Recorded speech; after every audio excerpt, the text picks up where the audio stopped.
खुशहाल जिंदगी के लिए आचार्य चाणक्य ने अपने नीति शास्त्र में कई नीतियों का वर्णन किया है, जिसे अपनाकर आज भी लोग अपनी परेशानियों का हल पाते हैं।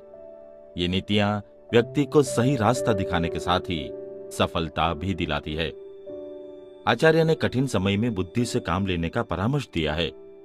धन संचय को एक सीमा तक वे उचित मानते हैं। विपत्ति में बुद्धि से ही काम लेने को महत्व देते हैं। अगर आप अपनी जिंदगी में सुख और शांति चाहते हैं तो चाणक्य की इन नीतियों को अपने जीवन में जरूर उतारिए। आचार्य चाणक्य की इन्हीं नीतियों में से आज हम एक और नीति पर चर्चा करेंगे। दोस्तों, आचार्य चाणक्य कहते हैं कि विपत्ति किसी भी मनुष्य पर आ सकती है, इसीलिए व्यक्ति को बुरे दिनों का सामना करने के लिए धन का संचय करना चाहिए। अब सवाल यह भी उठता है कि जब मनुष्य के पास धन संपत्ति होगी, वह धन धान्य से समृद्ध होगा, तो फिर उस व्यक्ति पर विपत्ति कैसे आएगी? लेकिन दोस्तों, ऐसा नहीं है। विपत्ति सभी पर आती है और कभी-कभी आपका संचित धन भी खत्म हो जाता है। आचार्य कहते हैं कि विपत्ति के लिए धन संचय आवश्यक है। याद रखें कि संचय की भी एक सीमा होती है, इसीलिए विपत्ति के समय व्यक्ति की सूझबूझ ही महत्वपूर्ण होती है।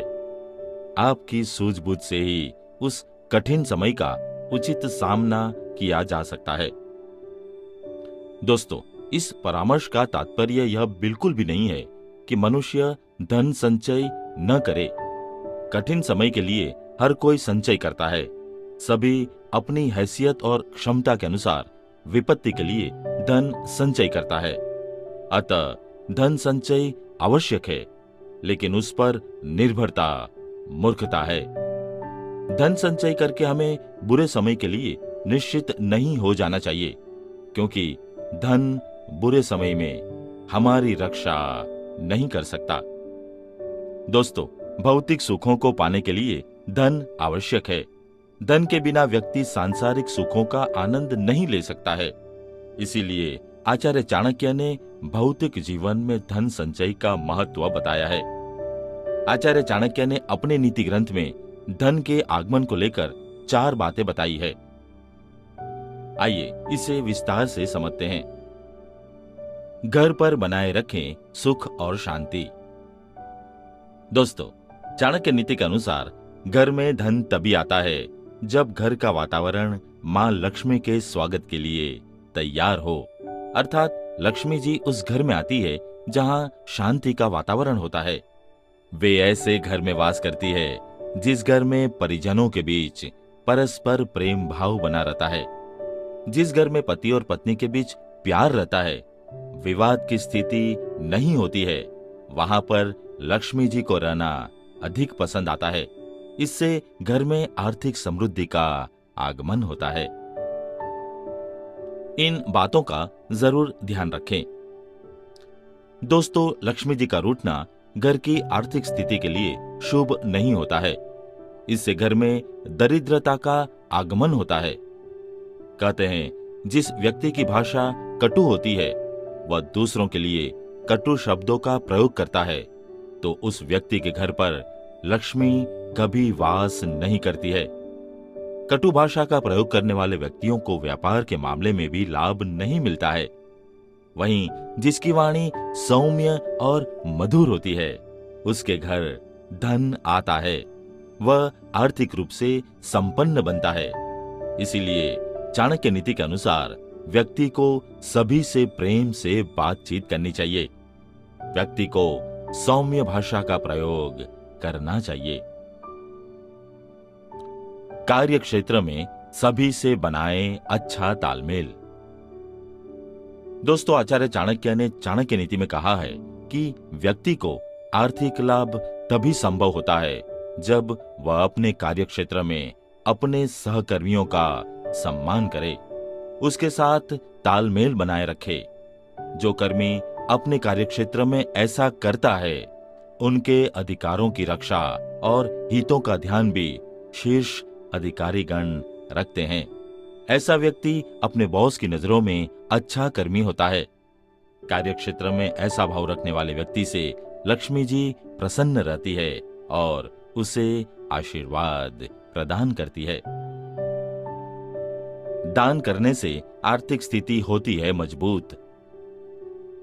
दोस्तों, जरूरतमंदों को दान दक्षिणा करने से पुण्य फल की प्राप्ति होती है। चाणक्य नीति के अनुसार धनवान व्यक्ति को दान पुण्यों के कार्यों को करते रहना चाहिए। इससे उन पर मां लक्ष्मी की कृपा सदैव बनी रहती है। वहीं जो धनी व्यक्ति धन दौलत होने के बावजूद समाज कल्याण के कार्यों को नहीं करता है, लक्ष्मी जी उनसे शीघ्र ही रूठ जाती है और फिर उसे आर्थिक नुकसान उठाने पड़ते हैं। अपने एक नीति सूत्र में आचार्य चाणक्य कहते हैं, अर्थेषणा न व्यसनेषु गण्यन्ते, अर्थात धन की अभिलाषा व्यसन नहीं मानी जाती। दोस्तों, आचार्य चाणक्य यहाँ कहते हैं कि धन अर्जित करने की इच्छा रखना कोई बुरी बात नहीं है, बल्कि सही मायने में कहा जाए तो धन अर्जित करने की इच्छा रखने वाले लोग अपनी क्षमता से कहीं ज्यादा मेहनत करते हैं और वे उसी के मुताबिक सफलता भी हासिल करते हैं। इसीलिए धन अर्जित करने की इच्छा के साथ काम करने को किसी भी तरह गलत नहीं ठहराया जा सकता है। दोस्तों, पिछले एपिसोड में हम धन की महत्ता के बारे में बात कर रहे थे। यह एक महत्वपूर्ण साधन है जो हमें अपनी आर्थिक आवश्यकताओं को पूरा करने की क्षमता प्रदान करता है। धन हमें आराम, सुरक्षा और आनंद प्रदान करता है। इसके बिना हम जीवन के मूल्यवान कार्यों को पूरा करने में सक्षम नहीं हो सकते हैं। दोस्तों, धन की महत्ता का मतलब यह नहीं है कि हमें धन के पीछे भागना चाहिए या इसकी प्राप्ति के लिए अन्य महत्वपूर्ण जीवन मूल्यों की उपेक्षा करनी चाहिए। हमें धन की संतुष्टि को अपने समग्र जीवन के साथ संतुलित रखना चाहिए। अधिक धन का होना हमें अधिक उपयोग करने की ताकत देता है, लेकिन हमें उसका उच्चतम उपयोग करना चाहिए। हमें धन को स्वयं के विकास, परिवार की सुरक्षा और सामाजिक उत्थान के लिए उपयोग करना चाहिए। दोस्तों, चाणक्य नीति के अनुसार हमें यह भी याद रखना चाहिए कि धन केवल एक साधन है, न कि एक उद्देश्य। हमें यह समझना चाहिए कि धन सिर्फ आर्थिक संपत्ति का मापदंड नहीं होना चाहिए, बल्कि यह जीवन के विभिन्न पहलुओं को समृद्ध करने का एक साधन है। धन हमें योग्यता, संसाधन और विकास की संभावनाएं प्रदान करता है। यह हमें विशेष अवसरों का लाभ उठाने और अपने पूर्णता की दिशा में प्रगति करने की सुविधा प्रदान करता है। दोस्तों, आचार्य चाणक्य कहते हैं कि धन की महत्ता न केवल व्यक्तिगत स्तर पर होती है, बल्कि यह समाज के लिए भी महत्वपूर्ण है। धन के माध्यम से हम अपने परिवार की देखभाल कर सकते हैं, बच्चों की शिक्षा को बेहतर बना सकते हैं और गरीबों की सहायता कर सकते हैं। इसके साथ ही धन समाज को संप्रगति और विकास की दिशा में आगे बढ़ने में मदद करता है। दोस्तों, चाणक्य नीति के अनुसार धन का संचय और व्यय जिम्मेदारी के साथ किया जाना चाहिए। हमें धन का संचय करने के लिए आर्थिक योजनाबद्धता, सुरक्षित निवेश और अच्छे वित्तीय नियंत्रणों का पालन करना चाहिए। साथ ही हमें धन को दान देने और धनराशि का समाज के लाभार्थियों के लिए उपयोग करने के लिए तत्पर रहना चाहिए। दोस्तों, धन की महत्ता का अर्थ यह नहीं है कि धन ही सबसे महत्वपूर्ण होता है, बल्कि यह है कि धन को संतुलित और उच्चतम उपयोग में रखना चाहिए। हालांकि हमें यह भी याद रखना चाहिए कि धन की महत्ता के पार हमारे जीवन में और भी महत्वपूर्ण मामले होते हैं। स्वास्थ्य, परिवार, रिश्ते, सामाजिक संबंध, आत्मसम्मान और मनोरंजन जैसे पहलुओं का महत्व भी उच्च रहता है। आइए इस बात को एक छोटी सी कहानी से समझते हैं। एक अमीर आदमी जब एक आश्रम के सामने से गुजरता था तो उसे एक दुबला पतला साधु पशु पक्षियों और बीमार लोगों की सेवा करता दिखाई पड़ता था। वह धनवान व्यक्ति उस साधु के इस कार्य से बहुत प्रभावित होता था। साधु के क्रियाकल्पों के प्रति अमीर आदमी निरंतर श्रद्धा में मग्न होता चला गया। कभी कभी ऐसे अवसर भी आने लगे जब अमीर आदमी आश्रम के सामने कुछ देर के लिए ठहरने भी लगा। होते होते यह मौका भी आया जब वह साधु से औपचारिक बातें भी करने लगा। एक दिन उस धनवान ने साधु को अपनी हवेली के सामने से गुजरते देखा। उसने हाथ जोड़कर साधु को नमस्कार किया और प्रार्थना की कि साधु उसके यहाँ भोजन करने आए। साधु ने बहुत टालने की कोशिश की, पर नगर सेठ ने किसी तरह नहीं माना। साधु को अपने विशाल महल में ले गया। सेठ की हवेली में हर और खुशहाली और संपन्नता फैली हुई थी और सैकड़ों दास दासियां व्यस्तता से इधर उधर दौड़ रही थी। अमीर आदमी ने साधु को एक सुसज्जित कमरे में ठहराया और उसके भोजन की व्यवस्था करने में जुट गया। भोजन कक्ष में सुगंधित धूपबत्तियां जला दी गई। एक मृगशाला पर साधु को बिठा दिया गया।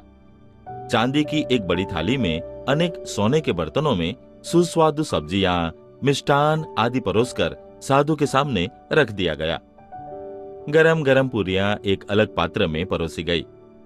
धनवान व्यक्ति साधु के सामने ही बैठा था। उसने हाथ जोड़कर साधु से भोजन ग्रहण करने की प्रार्थना की। साधु ने उस भव्य भोजन सामग्री पर एक नजर डाली और निराश स्वर से बोला, सेठ जी, मैं यह भोजन करने में असमर्थ हूं। इन पदार्थों से मुझे असह्य दुर्गंध आ रही है। धनवान व्यक्ति की समझ में कुछ नहीं आया। भोजन के उस अत्यंत सुसज्जित कमरे में चंदन और दूसरी अमूल्य सुगंधों की महक फैली हुई थी। भोजन भी बहुत सावधानी और स्वच्छता से तैयार किया गया था।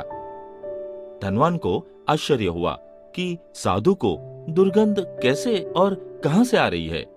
उसने हैरान होकर कहा, महाराज, यह तो नगर का सबसे श्रेष्ठ और कुलीन भाग है। नगर के अधिकारियों की हवेलियां भी यहीं है। फिर आपको यह दुर्गंध कहां से आ रही है? मैं नहीं कह सकता कि दुर्गंध कहां से आ रही है, मगर मैं तो यहां बैठकर अपना दम घुटता अनुभव कर रहा हूं। कृपा करके मुझे क्षमा करे। मैं न ये भोजन कर सकता हूं और न यहां अधिक देर तक ठहर सकता हूं। अपनी बात कहते कहते साधु मृगछल्ला छोड़कर उठ गया और कक्ष से बाहर निकलकर नगर सेठ के उद्यान में पहुंच गया। सेठ भी उसके पीछे चल पड़ा। जब तक सेठ हवेली के मुख्य द्वार तक पहुंचा, साधु राजमार्ग पर पहुंच गया। संपन्न व्यक्ति यह सोचता ही रह गया कि साधु को उसकी सुगंधित हवेली में आखिर दुर्गंध कहां से आती महसूस हुई।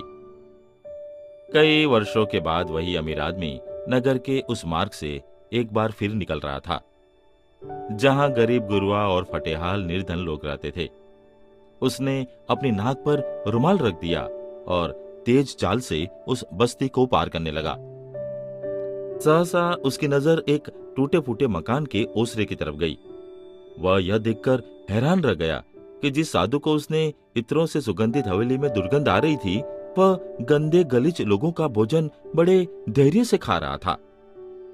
धनवान व्यक्ति आश्चर्यचकित होकर साधु के सामने आकर खड़ा हो गया। उसने देखा, बिना सागभाजी के साधु सूखी रोटी पानी के सहारे निगल रहा था। धनवान व्यक्ति से पूछे बिना रहा नहीं गया। साधु महाराज, मेरे इत्रों तथा चंदन से महकती अट्टालिका में तो आपको स्वादिष्ट भोज्य पदार्थों से दुर्गंध आ रही थी, और यहाँ गंदे गलीज निर्धनों की बस्ती में सूखी रोटियां खाते बड़ी सुगंध आ रही है। साधु ने आंखें उठाकर अमीर आदमी की ओर देखा और बोला, हाँ लक्ष्मी पुत्र, यहां बैठकर मैं जो टुकड़ा खा रहा हूं, उसमें यहाँ के मेहनती श्रमिकों के पसीने की खुशबू मिली है। पर तुम्हारी ऊंची हवेली में बनने वाले परम स्वादिष्ट भोजन में अनेक मेहनती व्यक्तियों के शोषण का रक्त मिला रहता है। यही कारण है कि मुझे तुम्हारे समस्त वातावरण और भोजन से असह्य दुर्गंध फूटती लगती है। धनी व्यक्ति साधु की बात सुनकर अत्यंत लज्जित हुआ और बोला, महात्मा जी, आपने मेरी आंखों से अज्ञान का पर्दा हटा दिया है। मैं भविष्य में श्रम और श्रमिकों का आदर करूंगा और उसे शोषण से मुक्त करने का प्रयास करूंगा। साधु ने हाथ उठाकर आशीर्वाद दिया और कहा, भगवान तुम्हें सद्बुद्धि दे। दोस्तों, आज के एपिसोड में बस इतना ही।